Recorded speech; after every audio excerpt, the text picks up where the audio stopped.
Câncer de pele, epidemiologicamente, sem dúvida, o mais importante dos cânceres. O câncer de pele é um dos tipos mais frequentes no mundo, de acordo com o Ministério da Saúde.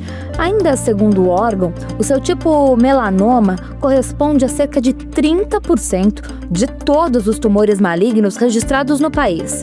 E não só por meio da exposição solar é que pode se desenvolver esse tipo de tumor.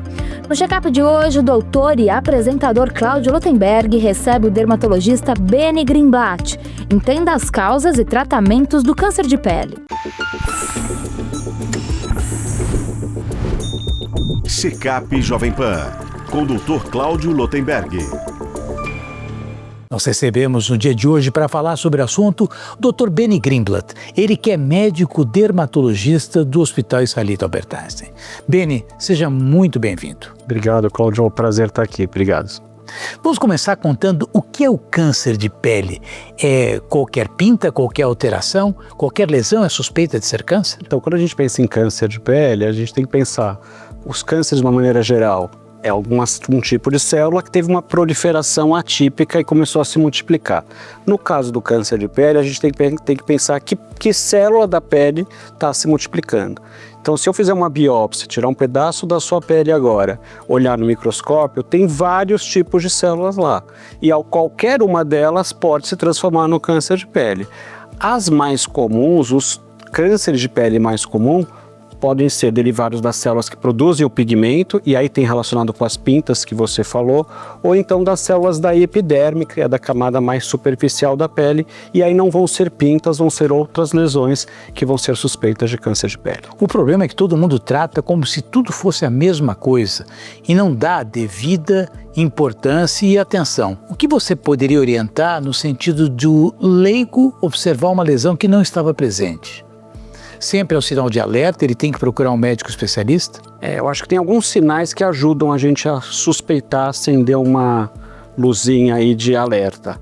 Então, se alguma pinta tiver mudado as características, se ela começou a crescer, se ela mudou de cor ou se ela sangrou, ou então alguma ferida que o paciente tem lá, ele acha que era uma espinha, ele acha que era uma verruga, mas aquilo não está cicatrizando. Então começa a sangrar, começa a machucar, ou ela não vai embora, ela não cicatriza. Então não era um espinho, algum machucado, só que aquilo não cicatrizou. Então esses são os sinais principais que, se você encontrou isso na pele, procura o dermatologista, porque pode ser um câncer de pele, pode ser uma lesão pré-cancerosa que pode virar câncer de pele, ou pode não ter nada a ver com câncer de pele.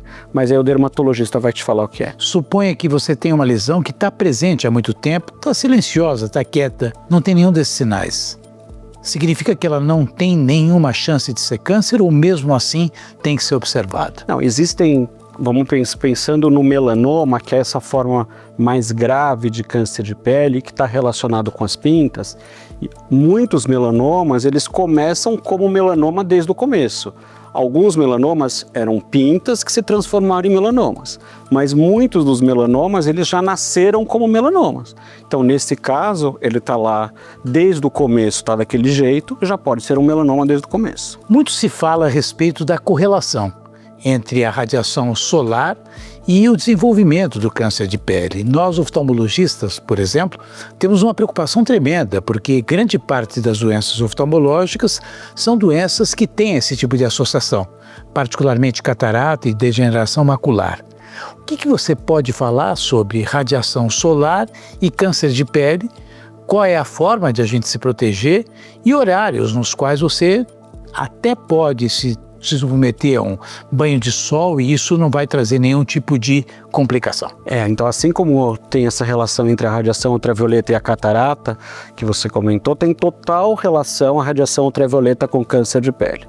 Se a gente pensar nos fatores causais do câncer de pele, a gente vai colocar, tem um fator genético, não tem como a gente interferir nisso. O tipo de pele, tom de pele, número de pintas, tudo isso pode aumentar o risco de câncer de pele, mas a gente não tem como evitar.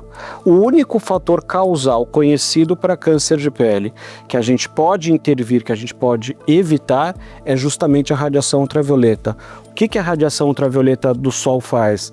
A radiação ultravioleta em contato com a nossa pele, que está exposta ao sol, ela provoca uma mutação no DNA das células que vai levar com que essa célula possa se transformar numa célula cancerosa. Então, como que a gente pode evitar essa formação do câncer de pele? É evitar justamente que a radiação ultravioleta atinja a nossa pele. E isso é através de um conjunto de medidas que a gente chama de proteção solar. Então a gente recomenda o uso de chapéu, uso de roupa. Se puder usar roupa com fator de proteção ultravioleta, melhor ainda, mas se não, usar roupa normal. E também não esquecer do fotoprotetor, do uso do protetor solar, num fator de proteção adequado. Então, com isso, a gente pode evitar maior a ação da radiação ultravioleta na nossa pele. E você me perguntou do horário. Então, se a gente pensar durante o dia, quando está claro, a gente está exposto à radiação ultravioleta. Mas no horário das 10 às 15 horas, tem uma maior incidência de radiação do tipo UVB, ultravioleta B. Então, nesse horário, também o recomendado é que se evite a exposição sem aquelas medidas de proteção solar que eu falei antes. Acho importante registrar que você falou da questão genética, né? E hoje cada vez mais se valoriza a epigenética, que são os modelos de atividade social, elementos comportamentais, muito sobre nutrição, hábitos. E nesse sentido, quer dizer, a gente não consegue mudar a genética, mas a gente consegue mudar a expressão do perfil genético. Para vocês que nos assistem, portanto, um cuidado que eu vejo que é fundamental para aquilo que o Dr. Beni coloca em relação à radiação ultravioleta. Você falou da natureza genética, falou do sol. Algo a mais que te ocorra em termos de alimentação, em termos de hábitos, utilização de tabaco, algo que seja um fator de risco? Em relação à alimentação, não tem nenhum dado que isso possa interferir. Eu estou falando especificamente do câncer de pele. Lógico que a gente sabe que uma alimentação saudável ajuda todo o organismo. Em relação ao cigarro, existe sim uma relação de algumas formas de câncer de pele, principalmente câncer na região do lábio, da mucosa e na semimucosa, já está relacionado assim com o cigarro. E aí estava falando de hábitos, e outra coisa que me ocorreu que aí felizmente não é um hábito mais comum como já foi no passado, mas a gente não pode esquecer também do bronzeamento artificial, pessoal, porque apesar de ser proibido, e o Cláudio sabe que isso é proibido no nosso meio, mas ainda muita gente ainda faz, mesmo que clandestinamente, e também essa radiação ultravioleta do bronzeamento artificial também é bastante prejudicial. Então, uma orientação importante. Quando você examina o médico dermatologista, ele fundamentalmente precisa enxergar, olhar a lesão. Essa é a atividade do médico dermatologista inerente à formação. Quer dizer, quem não enxerga a lesão não consegue fazer o diagnóstico. Ela que, no fundo, faz a suspeição dos casos. E eu fico perguntando, então, para você, o quanto que a telemedicina poderia eliminar grande parte das filas e trazer um papel de maior resolutividade e, em casos graves como melanoma, por exemplo, evitar a morte. Bom, o seu comentário foi perfeito, né? A gente tem que olhar. E por isso que a gente precisa de um oftalmologista, porque a gente tem que cuidar dos nossos olhos. Até a pandemia, Cláudio, a gente era meio até reticente, a gente já existe a teledermatologia há um tempo, mas com a pandemia isso aqui acabou ficando muito mais presente no nosso dia a dia. Então, para examinar uma pinta, pensar se ela é uma lesão, para pensar se ela é suspeita de câncer de pele, seja o melanoma ou seja o não melanoma, que é muito mais comum inclusive, a gente está acostumado a olhar ao vivo e pegar um aparelho, que é o dermatoscópio, que é como se fosse uma lente de aumento, e examinar. Para isso já tem que ser presencial. Porém, você falou da telemedicina, já existem várias maneiras de se fazer o quê? A pessoa está em outro lugar, outra cidade, eventualmente outro país, se tira uma foto da lesão, já tem alguns aplicativos, inclusive, então consegue acoplar um dermatoscópio nesse aparelho e aí, por meio de telemedicina, mesmo assim, eu aqui em São Paulo, poderia analisar a dermatoscopia que algum outro profissional fez, ou mesmo o próprio paciente. Já tem vários aplicativos tentando desenvolver isso, do próprio paciente tirar o aplicativo no celular, vai conseguir tirar foto da pinta com uma imagem com boa resolução que o médico possa fazer para o telemedicina. Então isso é um caminho que com certeza já andamos, mas a gente tem uma estrada aí que a gente vai longe, isso aqui com certeza vai crescer muito mais. Vamos falar um pouquinho de melanoma, né? A característica do melanoma intrínseca é a presença de pigmento? Existe melanoma que não é pigmentado? Como funciona essa questão do melanoma? Então, existe um melanoma sem pigmento, mas isso é raridade. É muito menos frequente. Até a gente não sabe se é menos frequente, até porque a gente não faz menos o diagnóstico, mas ele é muito mais frequente. Por que ele é mais, o frequente é ter pigmento? Porque o melanoma se origina das células que produzem a melanina, que é o pigmento que dá a cor à nossa pele. Então, a partir do momento que ele se origina das células que produzem pigmento, normalmente o melanoma é uma lesão pigmentada. E aí até existe uma brincadeirinha, assim, um método para a gente até falar como que a pessoa pode pensar que uma pinta é suspeita. Então, quando é uma lesão pigmentada, a gente está falando, e a gente fala que é o critério do A, B, C, D, E. Então, se tem uma lesão que tem pigmento, então tem lá uma pinta escura. Se ela tem assimetria, o que significa isso? O mais comum, o mais benigno é ser uma pinta simétrica. Se a gente pensar que é como se fosse uma pizza, se cortasse em 4 fatias, elas seriam iguais. Se for uma pinta que tem umas bordas irregulares, essa é a letra B. O C, de cor, que vai mudando de cor ou tem várias tonalidades. Tem uma pinta que ela é marrom claro, marrom escuro, preta, cinza, azul, vários tons de uma mesma pinta. D, se ela cresceu de diâmetro. E o E, que a gente fala que é a evolução, que é a história dessa pinta. É o paciente virar e falar, olha, essa pinta era de um jeito, agora ela mudou. Essa pinta era de um jeito, agora ela começou a sangrar e está diferente. Então, esses critérios ajudam ao paciente suspeitar e falar, bom, eu vou procurar um dermatologista para ver se algum desses critérios que eu encontrei é realmente confirmatório de melanoma. Lesão suspeita. Qual o primeiro cuidado? Você faz um raspado, você tira um pedaço, existe risco de você manipular e, ao manipular, você prejudicar a evolução do caso? Não, prejudicar não, mas assim, se a suspeita é de câncer de pele, a gente tem que classificar se é câncer de pele do tipo melanoma ou do tipo não melanoma. O tipo não melanoma, que são os carcinomas, são muito mais frequentes. A gente pode fazer o diagnóstico, a gente examinou, fez a suspeita, a gente pode tirar um fragmento pequeno, que é uma biópsia incisional que a gente fala, que é tirar um pedaço da lesão. Isso vai para o laboratório e é feito então a biópsia, é feito o exame anatomopatológico e aí se faz um diagnóstico. Se a gente pensar, se a nossa suspeita for de um câncer de pele do tipo melanoma, o ideal é tirar a lesão inteira de uma vez, não fazer uma pequena biópsia. Não que isso vai prejudicar, como você me perguntou, mas porque isso vai ajudar a gente a entender melhor aquele melanoma. Por quê? Para o patologista que vai examinar a lâmina, quando ele tem a lesão inteira, ele consegue dar algumas características do melanoma que influenciam diretamente no prognóstico e, de certa forma, vai ajudar a gente a decidir qual é o próximo passo de tratamento. Quais são as novidades em termos de tratamento, de abordagem do melanoma? Se cura do melanoma? Não se cura? Se cura sim do melanoma. Quanto mais precoce é feito o diagnóstico, maior essa chance de cura.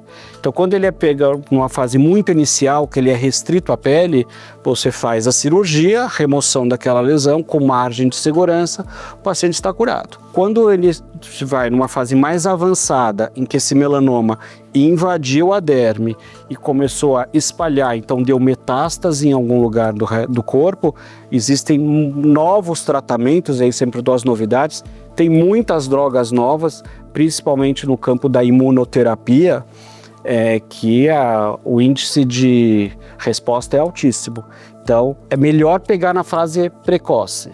Quanto mais precoce você faz o diagnóstico, maior o índice de cura. Mas mesmo melanomas mais avançados, a gente tem visto com essas novas drogas uma sobrevida e uma qualidade de vida muito melhor. Dermato a gente recomenda assim também fazer sempre assim, em geral, uma população uma vez ao ano.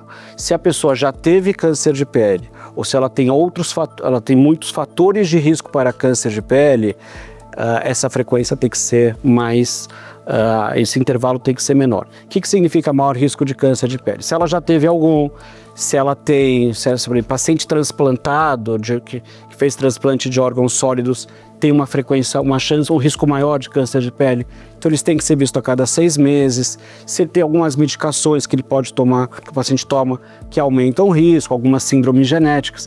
Mas para a população em geral, Cláudio, uma vez por ano, tá mais que bom. Eu tenho uma linha de pesquisa, quando iniciei minha vida enquanto médico, que falava muito sobre pacientes imunodeficientes. E naquela época o sarcoma de Kaposi era uma coisa muito presente. Então o paciente com HIV tinha sarcoma de Kaposi em grande parte das apresentações.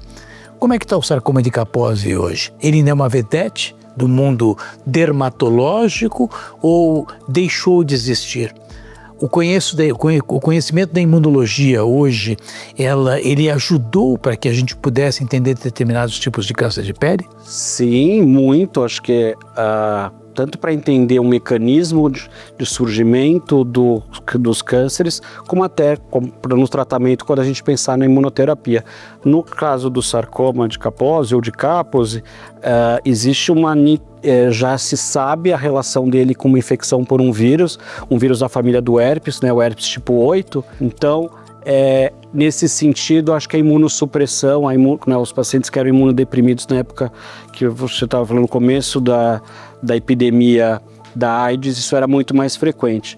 Mas você perguntou como que está hoje, assim, a gente vê muito menos hoje em dia no consultório. Existe um perfil diferente até de sarcoma de Kaposi, que é uma forma de caso de sarcoma que dá mais em idoso, ou então ele não tem relação com o vírus do HIV, mas é uma doença mais rara do que já foi na fase pré-tratamento do HIV, né? Quando hoje em dia com todo o tratamento do HIV, a gente vê muito menos o sarcoma, felizmente. Enxergar uma pinta numa superfície da pele é mais fácil para o cidadão comum, para o leigo e para qualquer paciente e qualquer médico também. As lesões na borda dos lábios, pode ser melanoma também? Existe melanoma. O melanoma pode dar em qualquer lugar do corpo, né? Mas assim, no lábio não é nem tão raro, porque é uma região que está muito exposta ao sol. É mais raro do que o melanoma mais comum a gente vai ter no tronco. Onde é mais comum de ver melanoma? No tronco, no rosto, nas pernas, nos antebraços. Mas, Cláudio, tem melanoma que dá na planta do pé, né? Não sei se você assistiu o filme do Bob Marley, mas aí, para quem não assistiu, eu já vou dar um spoiler, mas essa história é bastante conhecida, né? O Bob Marley, ele morreu, inclusive, de melanoma no pé. Então, é uma forma de melanoma que dá mais em pessoas de pele negra, que dá em extremidades, então dá bastante no pé. Então, óbvio que no caso do melanoma na planta do pé, não tem relação com radiação ultravioleta, então deve ter algum outro fator aí envolvido. Mas o melanoma pode dar em qualquer lugar, inclusive na boca. E nos olhos também, você como oftalmologista também sabe. Laser aplica-se em algum tipo de abordagem em câncer ou é só algo dentro da dermatologia estética? Não, na verdade sim, o laser para tratar o câncer, o que a gente usa para algumas formas de carcinoma, então não estamos falando de melanoma, de carcinomas superficiais, ou seja, que estão restritos, estão na camada mais superficial da pele, o que a gente usa é um tratamento chamado terapia fotodinâmica. Então não é um laser, é uma outra fonte de luz, né, uma lâmpada diferente de LED, mas isso aqui a gente pode usar para as formas de carcinoma sim, desde que superficiais, ou seja, restritas à epiderme. Isso a gente pode fazer sim. Para melanoma a gente não faz o laser, não. Mitos e verdades. Câncer de pele atinge apenas idosos? O quanto a faixa etária interfere? Não, estou respondendo curto e grosso, não acomete só idoso, mas a partir do momento que a gente pensa que ele é decorrente de uma exposição crônica ao sol durante a vida, é mais frequente na fase adulta e nos idosos. Mas está aumentando a incidência de câncer de pele nos jovens, então, e tem relatos, inclusive, em crianças. Mas ele é mais frequente da fase final da fase da adolescência. Adolescência não, mas adulto jovem, adultos e idosos. Embora esteja também em mitos e verdades, nós ouvimos, eu quero repetir, bronzeamento artificial é nocivo ou não? É totalmente nocivo, não traz vantagem nenhuma, só traz malefício. E por que permitem que isso ainda esteja tão livre dentro desse mundo próximo de nós mesmos, aqui mesmo, gente muito diferenciada? Não haveria ter alguma coisa a mais? Na verdade não permitem, Cláudio, na verdade é proibido.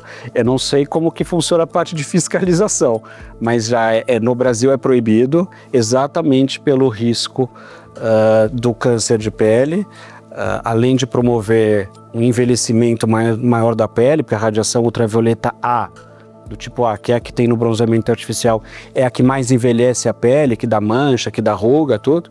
Mas ele é proibido por causa do câncer de pele. Então, por isso que eu acho que não deve fazer de jeito nenhum. Essa é uma mensagem aí para você.